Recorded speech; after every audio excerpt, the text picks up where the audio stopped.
the actual size of your market matters much less than the impression of the size of your market of investors. It's like you can't build trust any faster than it takes humans to trust you, right? I kind of have to like give everything away, like little by little. Founder, which is somewhere between like being a pirate captain and like a mangy cat. Anybody who thinks that an exit is like a binary thing, like it's absolutely not.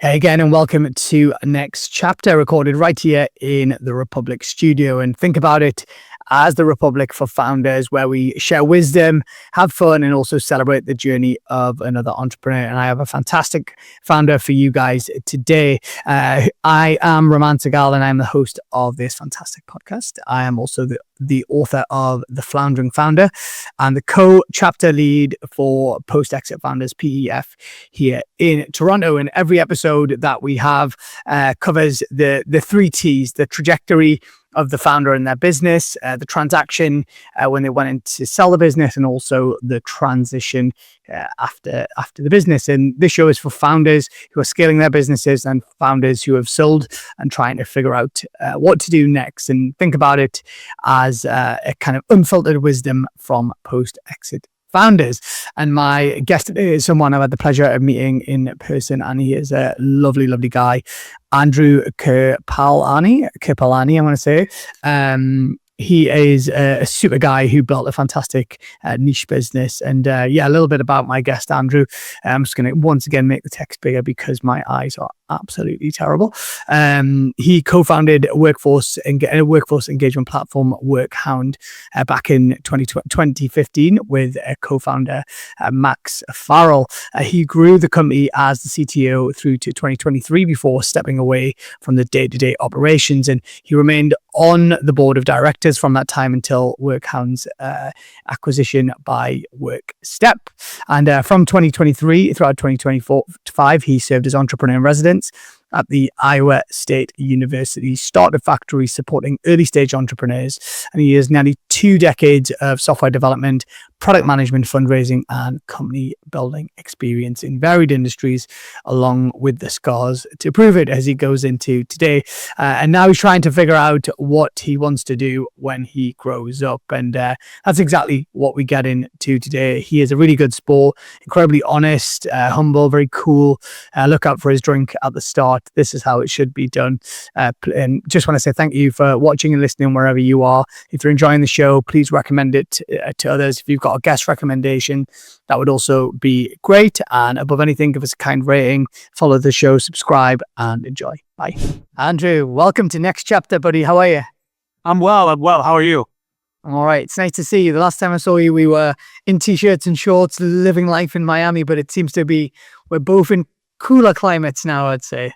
Yeah, it's a little gray, a little somber out there in Iowa today, which is where I'm coming from. Yeah, well, I've seen the sunshine for 2 or 3 days in a row in Toronto, so this is something else. This is a heat wave. We've gone back into 0 Celsius plus. So, well, look, man, it was so good to meet you in person when we met, and I'm glad you've made some time to come today. Before we get into your story, tell me what drink you brought. It's our ritual at the Republic here to have the guest bring a drink. Yeah, well, I wasn't sure what your vibe was going to be, so I turned up with some scotch. This is the new Lagavulin number 11-year sweet peat. Wow, this is the real deal. Yeah, this podcast is not sponsored by Lagavulin, but it could be, So it could be, yeah. I like this. Anyone at Lagavulin, if you're interested, please reach out to Raman and we'll get that done. Strangely enough, you might be the second guest with that exact same whiskey on the podcast. Oh, yeah? I recognized the label when you showed me the label there.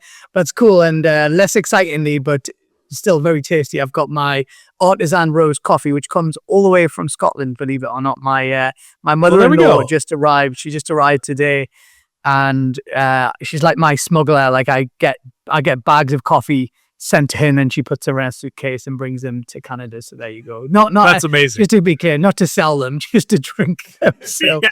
under the limit Yeah. if you're listening. Nice. Customs. But look, Yeah. great to see you here. Thanks for bringing such a cool drink as well. Let's start off with a bit of an overview of your kind of business story. Like, so tell us a bit about the business that you built and eventually sold, and then we'll kind of dig into the trajectory of the business as well. Yeah, sure. So I'm a software engineer by training. Long story short, worked in 4 or 5 startups before founding a company in 2015, co-founding that company with my business partner, Max Farrell. That company was called WorkHound. And that name, by the way, is a product of just us sitting in a coffee shop, like ruthlessly searching domains for something we could find that we could get the .com of. Or actually, it wasn't even the full .com, but there's a whole story about that later. But anyway, that business, we built employee engagement and feedback software for workers that don't sit at desks. So think truck drivers, warehouse workers, manufacturing workers, those kind of frontline blue collar workers that like often just are really underserved by technology and software companies. We built that business because my co-founder had kind of figured out that there's just a massive labor problem in trucking, especially. Certainly in the US, but actually all over the world. It's one of the most common occupations, and at least in the US, the average worker tenure is like 90 days. Like, it's absurd. Wow. My co-founder, basically the founding story of that business is my co-founder wanted to apply to an accelerator and just knew he would need someone's name to put down for the tech. So he bought me a beer and basically pitched me this idea, hey, the average tenure is 90 days. The average turnover percentage is like 98% annually. And I was like, 98, that seems wrong. Like, that can't be that bad. Did someone like drop a decimal? Like 9.8 would be bad. He's like, no, which means half or worse. Like some of the big, like over the road companies where people are out, 12 weeks at a time, sometimes they can have 300% annual turnover. So it just was absurd, this labor problem in this industry that just kind of underpins everything in the economy. So that's how he hooked me. And we got started really just literally with an application and a sketch on a bar napkin of what we thought we were going to do. We just got into an accelerator. This was in the era of, $20K for 6%. So this is 2015. So we were like, yeah, you're going to give us $20K for 6% of this bar napkin. We'll take it and see what happens. And turns out that very 6% that 6% has probably ended up being worth quite a lot of money. Well, actually, funnily enough, that accelerator, we were the only company that returned capital to that accelerator. Oh, wow. And that returned their funds. So they at least broke even because of us. So that was pretty cool. What a nice story. I want to come back to it. So just so I understand, did you only work in the trucking sector then, or did you then was the trucking like it was the majority of the market, the beachhead. the majority. And this is like guys who are working, are they contracts? So let's say if you work for Walmart as a trucking person, are you directly employed by Walmart, or are you a contractor? And then this is like your experience of working in Walmart, if I've understood correctly. There's a little of both, right? Walmart's actually, oddly enough, a fairly particular beast in the US trucking industry. But so in the trucking industry, there's sort of 2 main classifications. One are what are called, company drivers. They're an employee of the company. And then there's what's called owner operators. So this is somebody that went out, bought their own truck, and they will what they call lease on. So they'll essentially lease on to a company. They'll rent their services to that company, and they're a 1099 contractor, and they own their own rig. So, and they'll get paid at different rates and that sort of thing.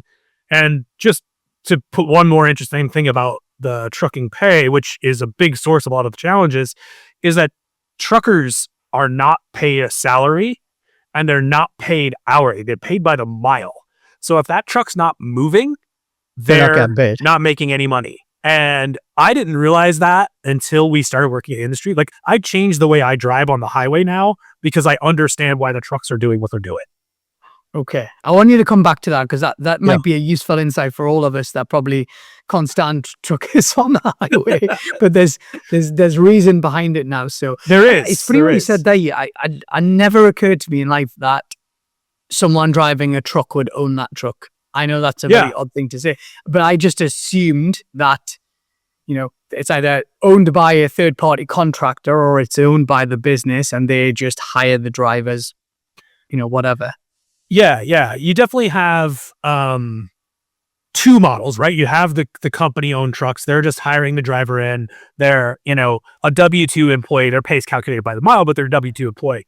And then you have these owner operators, which the idea is essentially, it's funny because it's about being entrepreneurial. It's about being able to sort of do what you want or, be your own boss, except that it's like a weird devil's bargain with entrepreneurship because they're not in control of anything. They're not in control of the fuel market. They're not in control of the stock market. They're not in control of where they go and what they pick up for the most part. And they're not in control of the weather. They're not in control of traffic. So like for what should feel like a really entrepreneurial job, there's actually so little control. I think that's what's challenging about a lot of it, honestly. I'm reading a book at the minute. It's actually Jeremy Clarkson book, and it's about his experience of being a farmer. And it really reminds me of what he said there, where he goes into it and he thinks, "Oh, you're in control of your own destiny." And it turns out you're actually really not. Animals, weather, all these types of things. Big fan of Clarkson's Farm and the Top Gear and the Grand Tour. So big fan. We could do an entire podcast just on this stuff. Oh, I'm sure. Okay, so talk to us about how. Talk about the growth of the company then. So you guys, you've got this napkin, you've got this idea, you get a bit of funding. How does it start to take off? And I'm really interested in understanding, like, for example, you obviously mentioned the trucking piece. Like, did you have specific verticals that you were very, great on? What helped give you that traction for growth? Yeah. So, we literally, this is sort of an odd thing about our business, but we literally went full time right away. So, my partner, business partner and I both, knew we wanted to start something. Both of us had some resources sort of set aside for that. We got into this accelerator. We just decided to go full time right away. So, but what was interesting because when we went full time, we literally had nothing. Like it was zero, right? So during that accelerator, he's basically doing a crash course on how to sell, cold calling, all this kind of stuff. And I'm just massively, just rapidly as possible, building the first duct tape and bubblegum version of this product, right? Like this is 2015. This is pre LLM. There's no Claude Code. Like I'm just hand coding this whole thing. So in that 3-month span of the accelerator, I get the first version of the product built. My co-founder, kind of secures our first sort of beta customers. And, we were able to, have a launched customer by demo day. And so we started kind of bringing in those customers slowly. Now, this was a local regional accelerator. This wasn't like your Techstars or Y Combinator. So there wasn't a big demo day investment, or anything like that. We just kept grinding, the two of us for the next, I think close to 18 months. So, and we were, we're getting a few early customers. We were finding that people didn't really understand what our business was. It didn't fit neatly in a box. It's closest to HR tech, but it didn't really feel like HR tech because it really wasn't focused on classical, HR benefits, paperwork. It sort of felt like employee engagement, but again, mostly that's usually with knowledge workers as opposed to blue collar. So we didn't fit neatly in a box. So it wasn't obvious who was going to invest in us, right? So we tried to raise a $250K angel round, and we faffed about with that for 6 months and never really got anywhere. And we didn't know what we were doing either. I mean, this was very early in our journey. And then we found another accelerator called Dynamo, which is now it was a fund and accelerator. Now they've sunsetted the accelerators just to fund a supply chain logistics, but they're supply chain logistics focused, right? So the principles of that fund and accelerator built kind of a massive what's called a 3PL, a third party logistics firm. Ended up selling that to Coyote Logistics for an undisclosed, but if I'm doing back of the napkin math, significant amount. And then Coyote turned around and sold to UPS for like 1.8 billion like a year later. So they did pretty well. And they are really passionate about Chattanooga, Tennessee, which is where they're from. And Chattanooga, Tennessee is this like crazy, what they call freight tech hub, or like supply chain and logistics based hub. So we went down there. They understood what we were. They invested in us. And then by the end of that accelerator, we had, we've gotten to, I think it was like 7 or 8K a monthly revenue, something like that. And we found our kind of initial pre-seed lead investor through some introductions from other peer companies at the accelerator. That got us a 500K round done right at the end of 2016. And we were always kind of this like weird, like middle ground of funding. Like people would be like, well, you're making revenue, so do you really need funding? Are you going to get big? Like, is trucking a big market? Is trucking a small market? This was really funny. That's another thing we could come back to. But like, I've found that the actual size of your market matters much less than the impression of the size of your market of investors. Like, like some investors will say, oh, trucking, that's massive. And some will say trucking, like, what kind of tiny bullshit market is that? Right? Like, it's the same market. We're talking the same number. It's weird. So yeah, anyway, that brought us to 2017. We kind of realized that about 50% of our customer base was within a 2-hour drive of Chattanooga. So we actually opened up a Chattanooga office as well. So we had originally started the company here in Des Moines, Iowa. We opened an office in Chattanooga for sales support.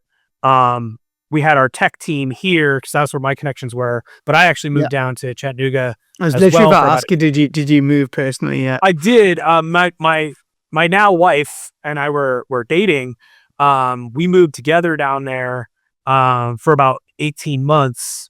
And then ended up coming back here to Des Moines just because like it was a better fit for both of our families, better fit for us just like personally. And the tech team was here. So I was kind of trying to manage that remotely sort of before everybody figured out remote work. So I ended up coming back here about 2018. So we had a distributed company way before even COVID or whatever. We had 2 offices. We had some remote people already, which ended up being valuable, sort of in an unpredictable way, right?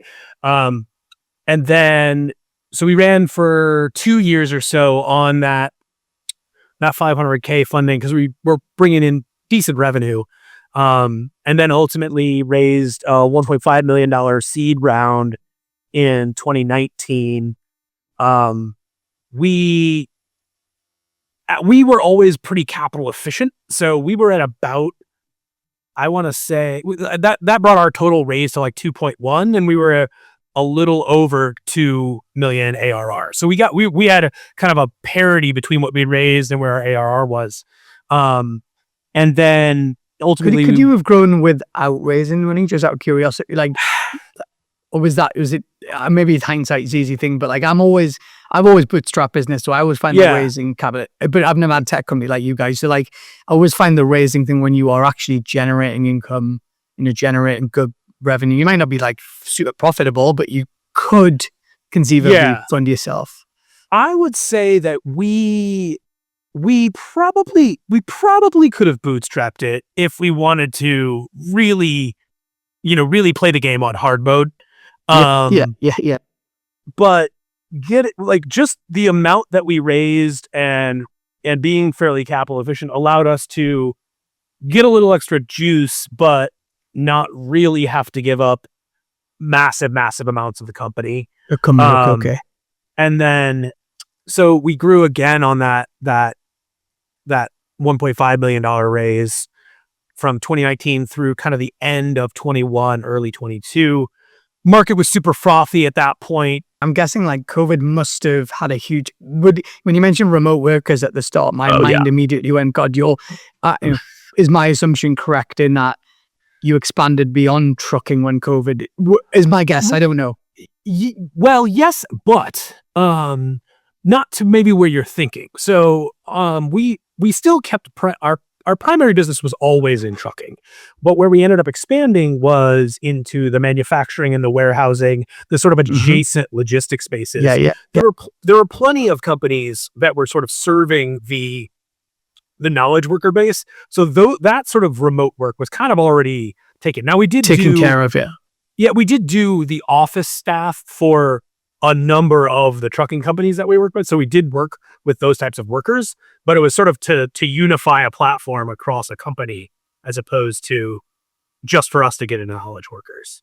Okay. But trucking actually was massively affected by COVID as well, in some interesting ways. So you had kind of a boom because everybody was staying home and just buying stuff on Amazon and whatnot. Like, so you had this massive increase in goods shipped. And there's almost no barrier to entry to starting a trucking company. Basically, like, you get a loan from a small bank to buy a truck and you like apply for one piece of paperwork from the government, boom, you're a trucking company.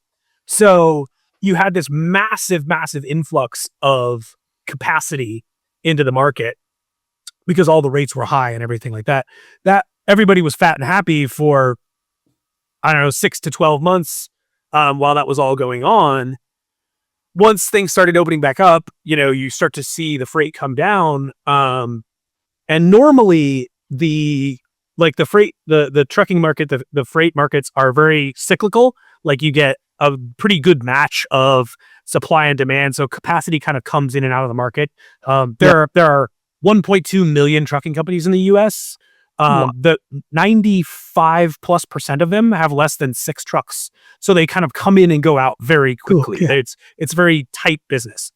But through some technology, basically freight matching started to get really a lot more efficient for these smaller companies. So like the capacity didn't come out of the market. And so the trucking industry was like in at least a 3-year long, I've kind of stopped following the industry a ton, but like just a massive depression of freight rates for at least 3 years, kind of post-COVID. So really It's changed the nature of the market incredibly. So yeah, it was a fascinating time. It's interesting. It mirrors the pharmaceutical sector where I spend a lot of my time in that.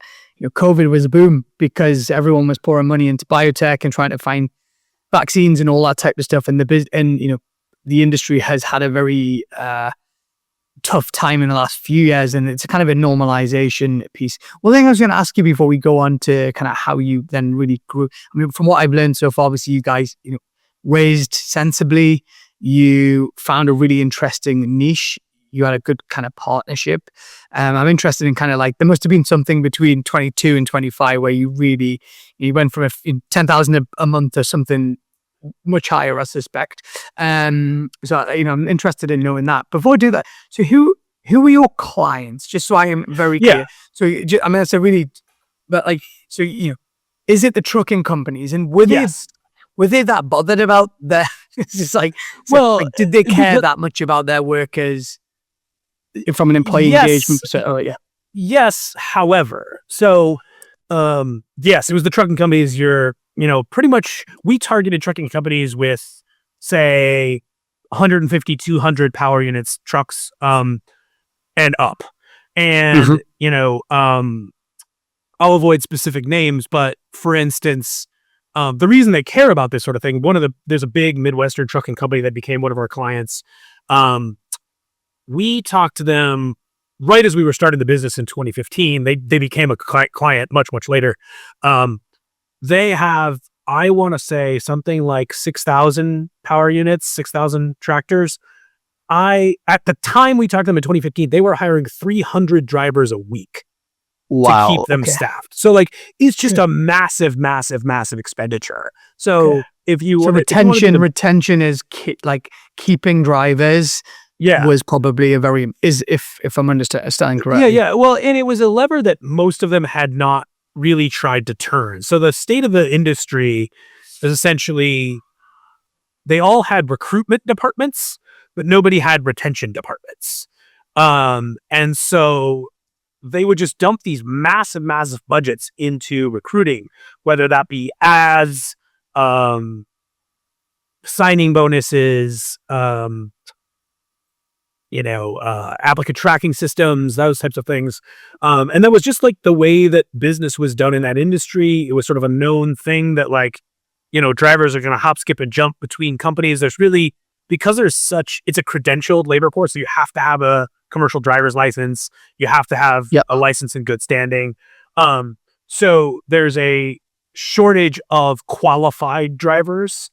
So there's really no penalty or no taboo around jumping from company to company. So companies are just like aggressively trying to poach labor from each other all the time. And so if you don't invest in connecting your worker with your company, in making sure that they have that kind of emotional, personal connection, it's really easy to lose them. And by the way, these are people that are all, out on their own in a truck by themselves staring at, they call it windshield time. There's, you can have one little thing go wrong on a Monday and just be ready to like quit out of the blue on Wednesday, right? Like there's a whole massive subset of this industry that all they do is go pick up the trucks that got abandoned on the side of the road because the driver got too ticked off to like even keep going. Exactly. Just pulled over, parked the truck, said, "Here's the keys, I'm out." It's wild. It's an interesting kind of market tailwind for you guys, this kind of concept of retention and engagement of qualified drivers becoming more and more important. And you guys were a software to help really support that because it was so expensive and difficult to go fight to go. So okay, you've got this fantastic tailwind. Tell me then, between like 22 and when you sold, like, did you do something? Was it just like word of mouth? Was it like, it sounds like something really kind of pivoted.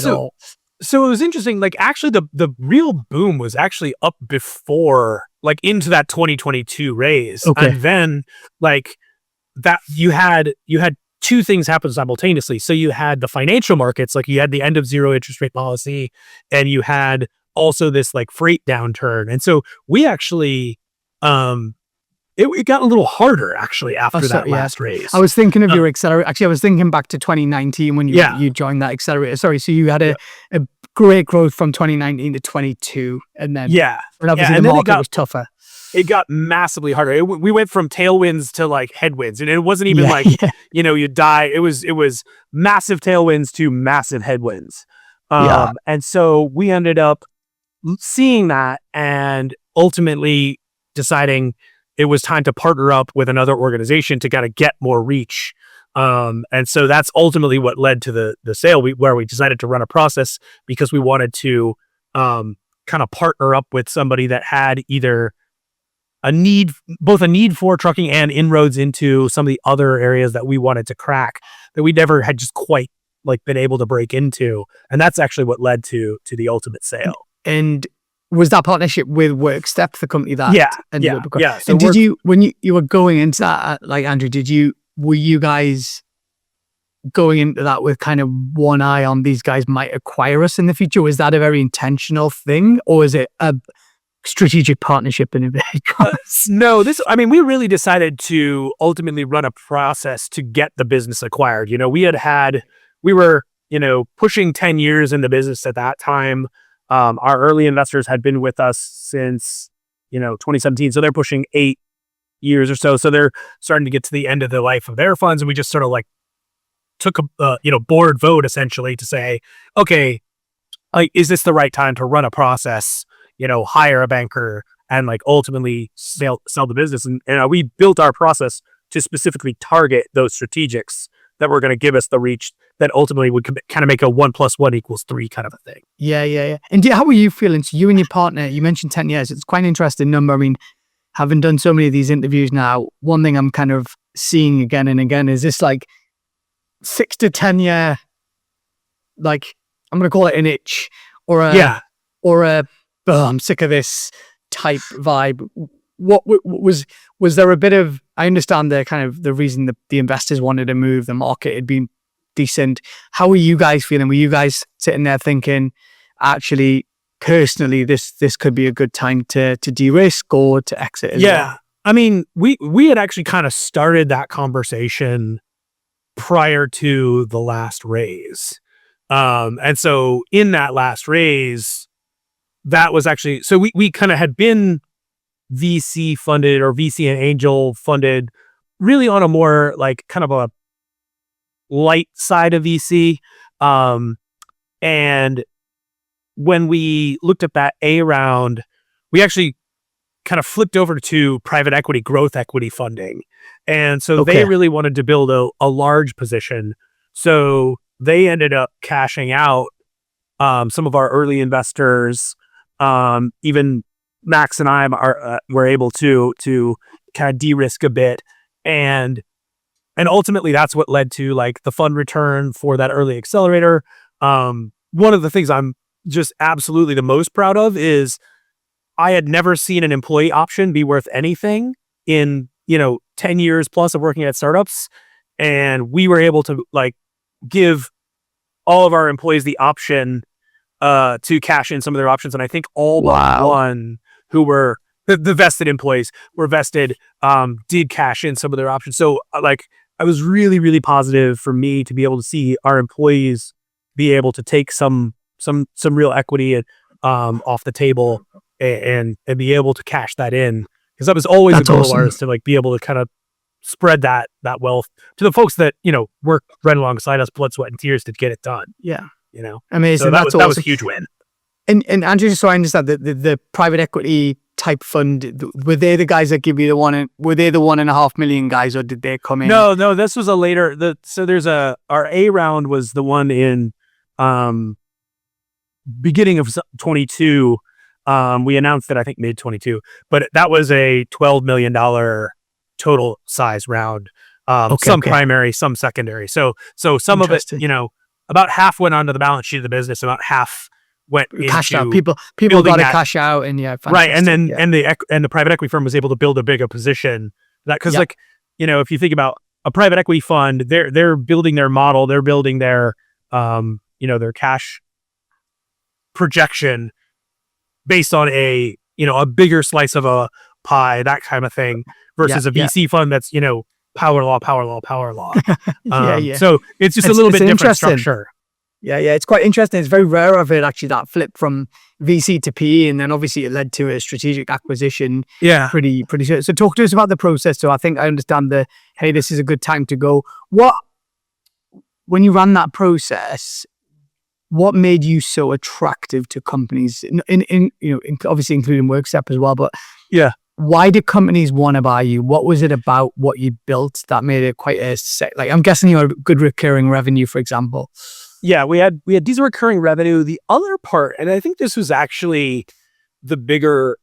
Well, I think this is bigger than people would necessarily think. I don't know if it was the bigger piece for the particular acquirer, though I do think it was important. Trucking is actually a really hard market to break into. We were talking to some investors, I think either for the 19 or the 22 round, I can't remember now, but they were talking about Moat, and we were talking about, data acquisition and this, that, and the other thing. And they were like, yeah, I get all that, but actually like trucking itself is your moat. Because this business is so relationship driven, it's so hard to get into. Like it takes so long to get credible in that industry. Totally get this. Yeah. That even if somebody, even if somebody started 3 years after us and had a massive engineering team, like, what if Google does this is sort of the classic question, it would still take them 3 years to earn trust. Like I've been thinking a lot about things that don't compress in the age of AI, right? And there's stuff like that just doesn't compress. Like you can't build trust any faster than it takes humans to trust you, right? You can't, I mean, it's another reason why this is sort of as an aside, but like, I was listening to a podcast about, there's a company that's built an AI scientist, and this guy's a researcher, and he was like, I'm an AI researcher and AI science, like a scientist by training, and I think Altman's full of crap when he says we're going to cure all disease in 10 years. And the reason is it still takes time to run a clinical trial. Like a 6-month clinical trial takes 6 months. It doesn't compress. Like you can't make that shorter with an LLM. And so that, I think, was a really big part of what gave us leverage, was that in that trucking industry, you can't build the trust faster, you know? Yeah. Um, Honestly, it's such a fascinating point, and it really resonates, I think, for me, having built platform in two businesses, and they're kind of in the pharmaceutical supply chain, right? And it's funny, yeah, I had a call early on today with a guy, and he's an entrepreneur in the sector, and we were both talking about how network is the most valuable asset in this sector, and reputation and network and knowing, and it is like a compounding asset, oh really, yeah, really is over time. And so I think it's a fantastic point. And I'm sitting here scratching like, how the hell do you get into trucking? But it is one of these sectors that's huge, and if you build that credibility, it makes it. And and I don't know, obviously, WorkStep, but let's say part of their strategy was, hey, we want to go into different verticals. Maybe yes, trucking was one of those verticals. You guys are a fantastic foot into that market, in addition to the exactly. fact that you'd obviously built a good solid business that had good revenue, et cetera, et cetera. That's very cool. So when you Yeah. guys was it difficult to decide on that particular buyer? I mean, presumably you had options in terms of companies that bid for you guys and what have you. And yeah, I'm interested in kind of just understanding why they were the right Yeah. fit for you. I mean, I think it was, well, I mean, I think these things are, I mean, this is an N of one story, right? So like I've been through our acquisition process. But these things kind of whittle themselves down over time. And then they became the obvious choice, right? Yeah, Like yeah. it was one of those things where we had, we didn't target a huge set of buyers. There were mostly strategics, and, we had ones that looked like maybe they would make sense, but, either they acquired a competitor or, they ultimately pause their process. I've got another buddy who's going through kind of a process like this right now, where he's trying to sell to a strategic, and, it'll look really good for a while, and then their priorities will shift, and they'll pause, and they'll like, oh, we liked you where you were now, but now there's a new head of the department. He wants to see you at this revenue number, that kind of stuff. And so there's always this kind of like, I think that the strategic type acquisition is always a little messier, Mhm. because it's not a pure financial buyer, right? Like the pure financial buyer, like, they do deals, they're used to getting deals done. They're going to move through a process, and they're going to move through it really quickly.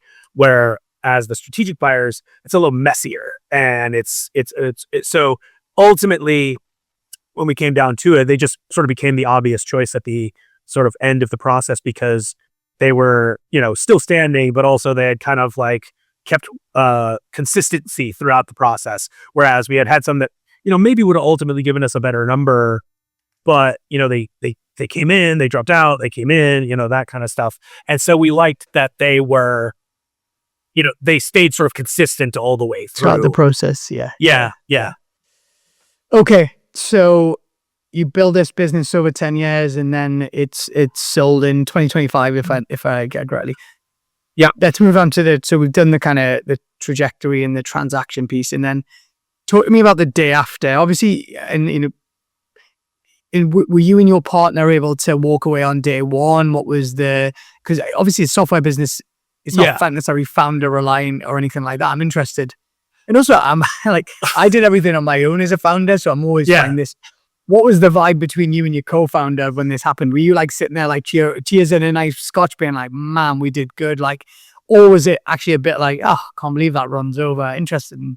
Well, it's actually even a little more complicated than that, honestly. So, um, there's a ripple in this story, which is from 23 to the sale in 2025. I was actually non-operational, so I was only on Okay. the board at that point. So we had what I like to call a mini co-founder breakup, right about the time of that A round, and I'm not talking out of school here. My co-founder would tell you the same thing. We've kind of repaired our relationship. Like, we're pretty tight still. One of the reasons I stayed on the board is because I could still be helpful to him as an advisor through the whole process. So that helped us kind of rebuild trust a bit.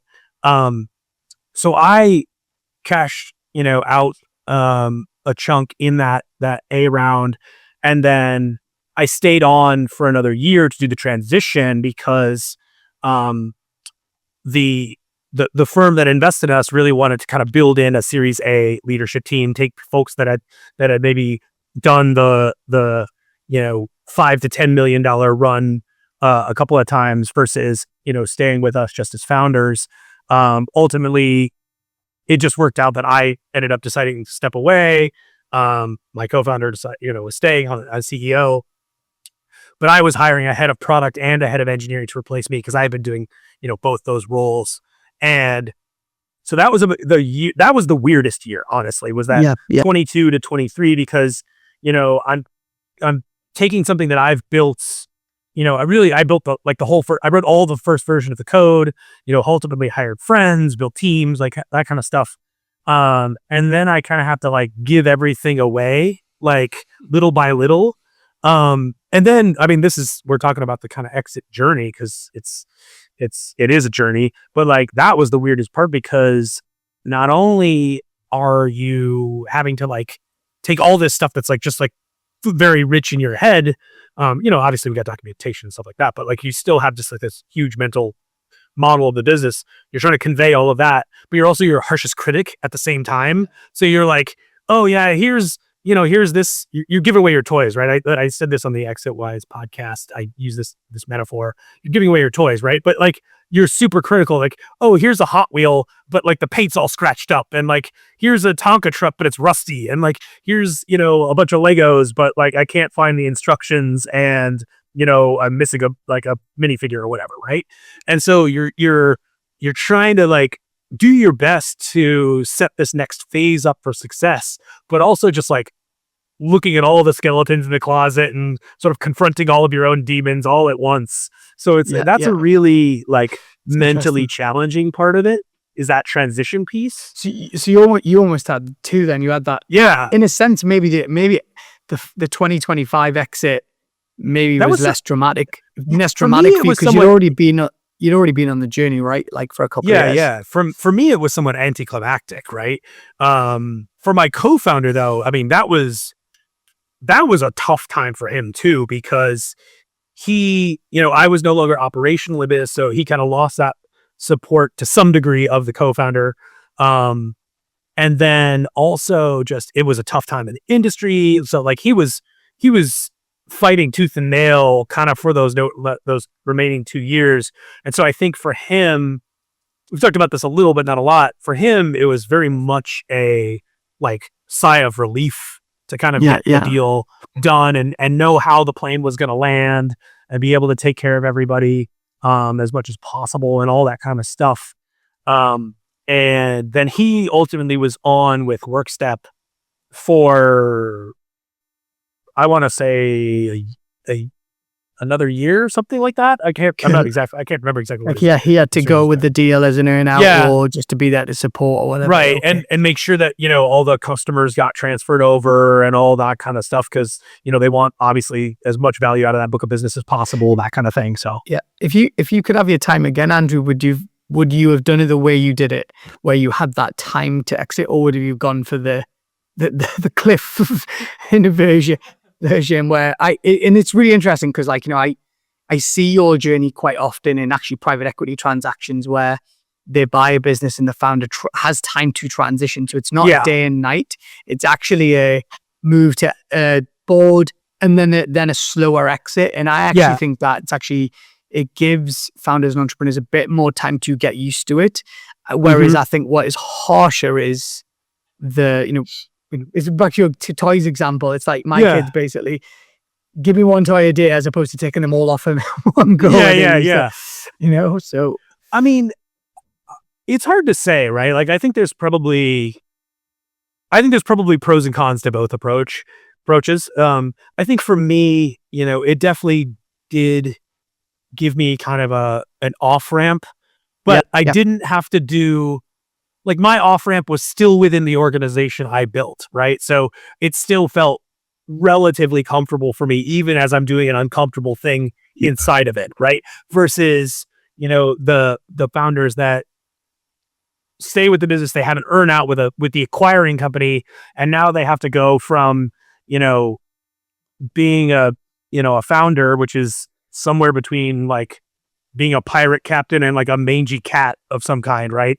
And then get into somebody else's organization and like be plugged into and report into and be constrained by a culture that they didn't build, right? Like I think that would have been really, really hard for me, especially as I look at where I'm at now, where I'm like, I've talked to a few people about maybe taking roles or things like that here and there.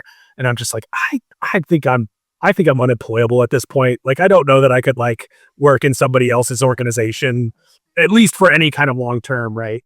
And so I think that, that off ramp inside the organization that was still the culture that I helped build, I think was a blessing in disguise for me. I agree. But it's interesting. I think it's hard no matter what, right? Like, I don't think I haven't talked to a single founder. Maybe you have, but I haven't talked to a single founder that was like, oh yeah, the exit was a piece of cake. Like I rocked up on Monday, check cleared on Wednesday, and I was out the door on Friday, headed to Mallorca or whatever, right? Like I haven't talked to anybody who has that story. You'd be surprised, I mean, I've interviewed a few people now who've had a pure cash out very quickly, and they've built these businesses that they can walk away on day one or within 6 months, but I would say that's more rare. And then we had one interview recently, a guy called Randy actually in Toronto, and he actually ended up going into the acquiring company and heading up their M&A and he actually stayed there for 9 years, which is for 8 years, but again, I think these are rare. These are kind of exceptions that prove the rule. Yeah, they are like, they're not the rule. So, okay, cool. One final question before I want to talk about like what you're doing today and how you're finding life post exit. And again, I'm not going to ask about any numbers specific around the transaction. Was it financially beneficial for you to have taken chips off the table sooner? Or because I always think certainly by doing a private equity run that I've done, that's, I think, a very beneficial thing to do because you just don't know what's around the corner. Now, what you guys experienced, I think you mentioned, was like a bit of a depressed and a decline in the market afterwards. So was it actually, in hindsight, a better thing for you to do that? Yeah, for me, in hindsight, it worked out better. I don't think that's predictable. Like, I don't think that you could say, like, I think when you make that decision, you can't say, yes, this is going to definitely be better or definitely going to be worse. But like, you don't know, right? Yeah. Right. Well, but it's also like sort of like, it's like you price in the risk, right? So like money in hand is zero risk, right? Whereas money sort of still sort of at risk is maybe worth less, right? If you sort of think about it that way. And so for me, I was able to essentially say, all right, like I'm going to price this risk higher because one, I have a giant ego and I got in this to bet on myself. So like, if it's not me, then I'm going to price that risk higher, right? I mean, I think we all have egos at some degree. You don't do this if you don't have a little bit of an ego, or a little bit, and a little bit of naivete, let's be honest. But but so I priced in that risk as higher. And so for me, it was more valuable to, make that certain as much as I could at that time.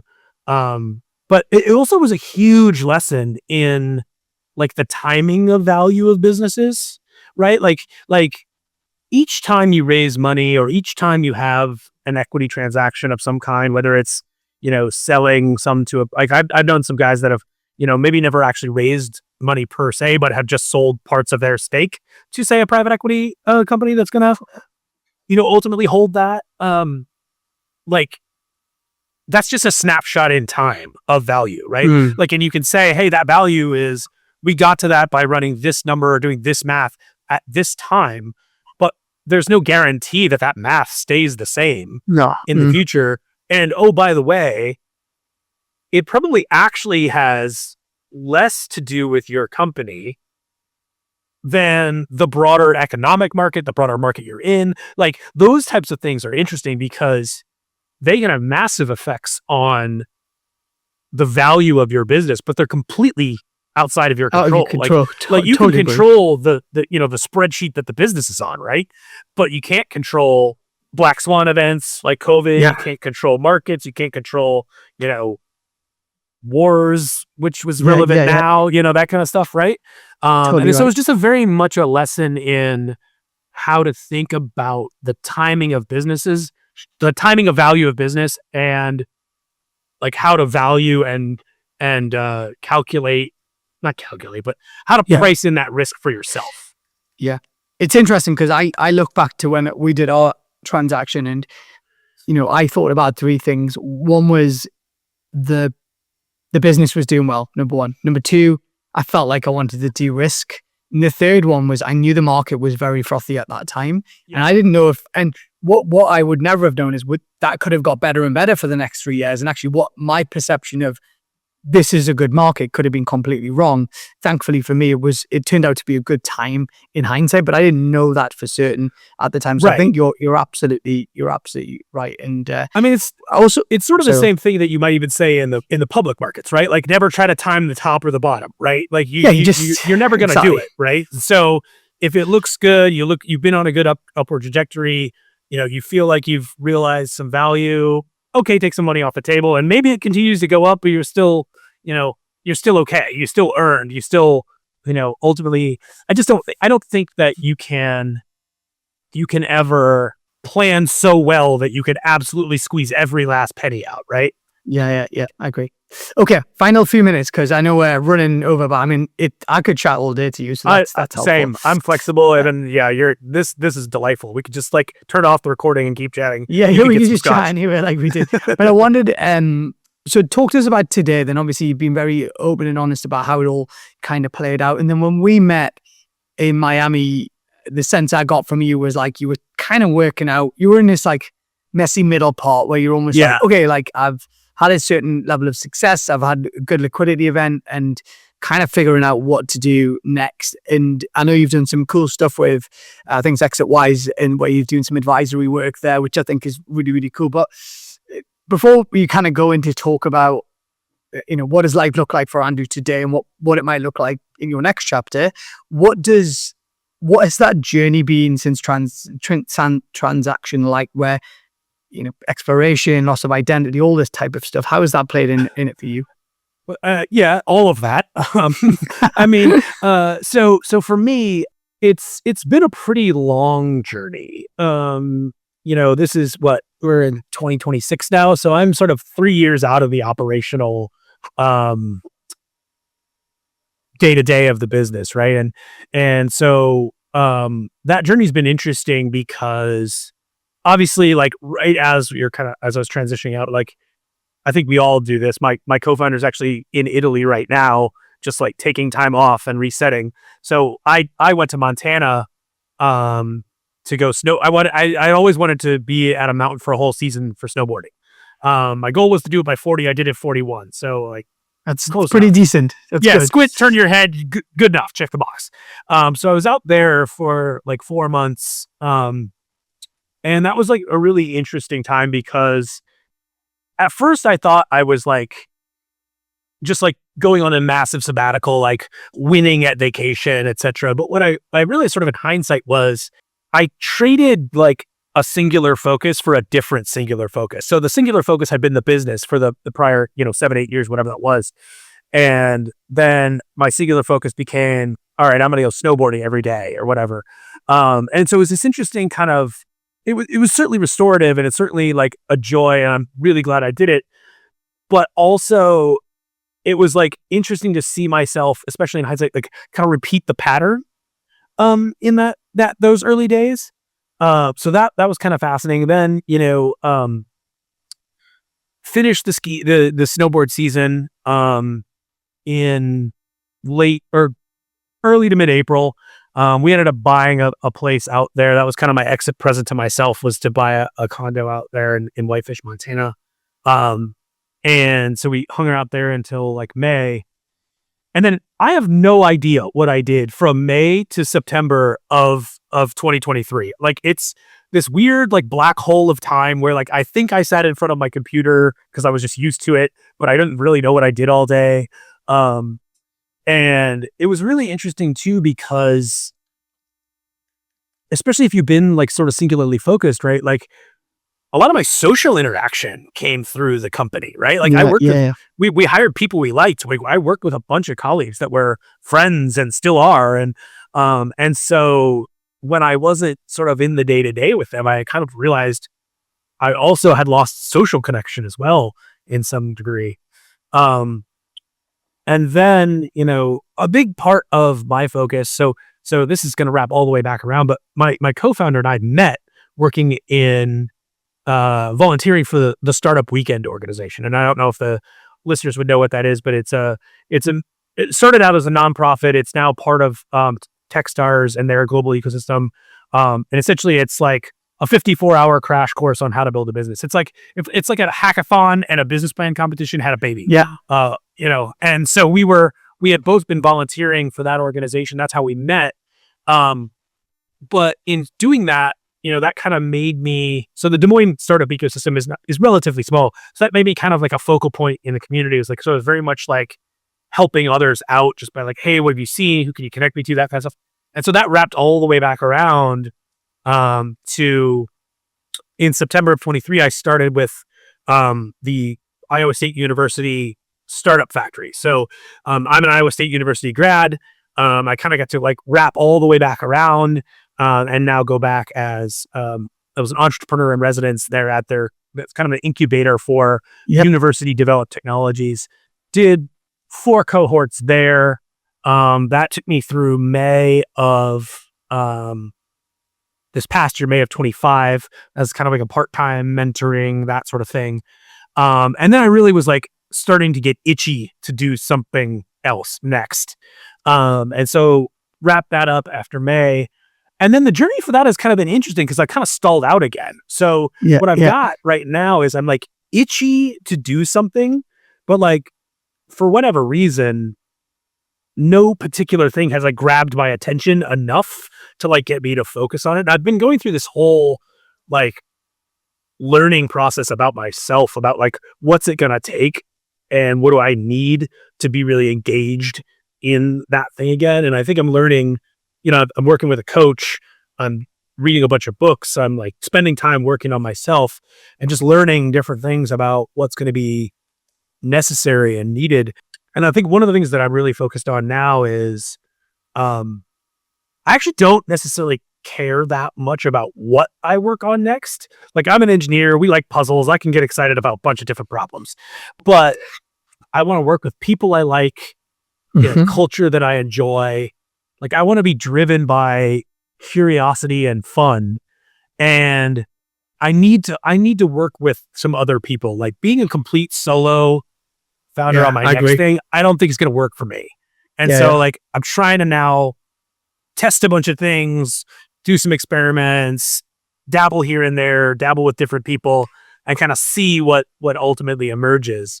But it's definitely a process and it's a journey. And anybody who thinks that an exit is like a binary thing, like it's absolutely not. I mean, that's literally why we do this podcast, man, for that reason. And like, thank you for sharing and being so honest to maybe paint a really rich picture of what it is actually like to go through what you've been through and actually try to figure out what's next. And that's not as straightforward as people think. And I think also the start and stop motion of what you've experienced. I think this could be, that's actually not it. And actually you mentioned coaching, which I think is critical, reflection, reading, and then trying stuff. It's funny what you also said about, certainly I've seen as well, people really miss the camaraderie and about being with the team. And it's something that can be a pain when you're actually working full tilt and you're pitching together and going after things. And then all of a sudden when that's gone, people really struggle with that loss of connection and relationship. So it's interesting that you call that out as well. Well, and it's also like shared context, right? So I think that's like what's so valuable about the PEF group, where we met is that like as a founder, right, you're already a subset of the population. And then as an exited founder, you're a subset of a subset. I think it's like akin to being like a patent attorney, right? Like you're a subset as a lawyer, and then you got to be a lawyer with a degree, like an engineering degree, right? Like it's this subset of subsets. So like the community itself is actually, I think PEF's like 5,000 people now or whatever, but like it's net rather small. It can be think, especially against, total population of US, total population of the world, right? And like I got very, very good and supportive friends from other walks of my life, but I can't go to my friends that, are middle class successful. They work for a corporation. They do a good job. They're raising their families or whatever. I can't go to them and be like, oh, woe is me. I haven't had to have a full-time job in 3 years. Like I'm feel bad for me. Like, and nobody should feel bad for me. Like, absolutely no one should feel bad for me. But it is like a challenge to figure this stuff out. But it's not a challenge that's going to resonate with everybody that you know in your life. And that's fine. That's well and good. That's why you got to seek out these other communities like PEF, make friends like you and I, just having these conversations. Totally agree. Because it's just a different experience. I think you're right. The importance of the context is such an interesting word as well. Like, I think that is such a big part of it, because for most people, they won't ever understand that you can't have these conversations with your friends because it's about, well, hang on, you've got loads of money, so everything must be fine. Yeah, exactly. It's not really how it works. We still have the same problems, and actually it can create other problems. And so, like we all have this just messy blob of goo in our head that's just like wants to do nothing but cause us problems. And just because like the financial's a little easier, like sometimes that even opens up a greater surface area for your brain to be like, oh, you're totally an imposter, or oh, you're not. You were so lucky. You're so lucky. You literally have no transferable skills. Like, you'll never work again in your life. All this kind of stuff. I agree. And so it's just it's a very privileged position to be in.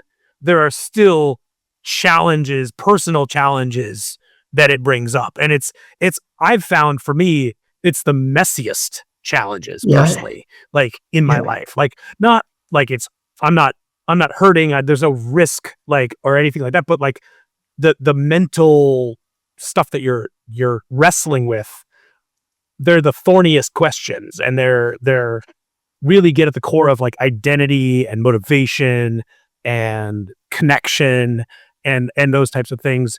And it just takes some time to work through them, and it's a messy process. What a great way to end it. It is a messy process, but this is part of that process. And honestly, like I loved hanging out with you in Miami. I'm so glad I got you on the podcast to just share a real success story, but actually, like, to your point, a journey that's ongoing and one that you're still figuring out. And I just wanted to say one thing, which is like, you kind of don't underestimate, the work that you've been doing in part of your incubator and the community piece, because I do see that as I look at successful founders and entrepreneurs like yourself who you're able to give back in a different way, and your impact on community, your impact on other people. And it's not just about wealth, it's actually about knowledge and expertise. And I think that piece is very underrated, actually. And so I think the more you're doing that and impacting your community is I think it's such a positive thing that you're doing. So don't underestimate it, man. No, I appreciate that. I actually have a first-time CTO that I coach. So I have coaches that I'm working with, and then I'm doing some coaching as well. And at first, when I started doing that, I was like, I'm just one guy who's had one set of experiences. Like, what could I possibly help this guy out with? I got somebody that said, hey, would you be willing to coach this guy, essentially?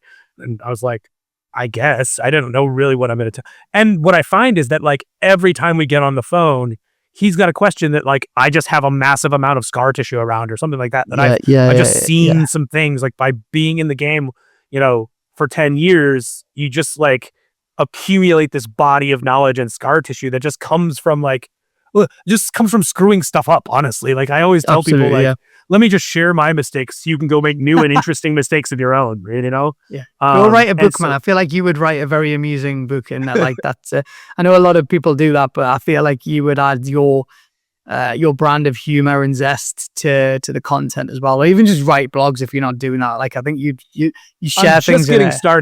I'm just getting started writing some Substacks. I have thought about writing a book. I don't know that this will ever be right, but like, I've thought about, what to expect when you're exiting, instead of like what to expect when you're expecting or whatever. Like that's like a working title that I could like play around with. Haven't done that yet, but you're not the first person to encourage me to do it. I should probably listen. Well, we've had a few guys on the podcast, guys and girls on the podcast that have written books, and I wrote mine actually a few years before I exited, and I enjoyed the process of doing so. Well, look, Andrew, what a pleasure. Thank you for coming on Next Chapter podcast. You are a cool guy, and I'm so grateful for you to come and share your story today. Absolutely. It's been a delight. Loved meeting you. Loved having this conversation. And hopefully we'll see each other in person again soon.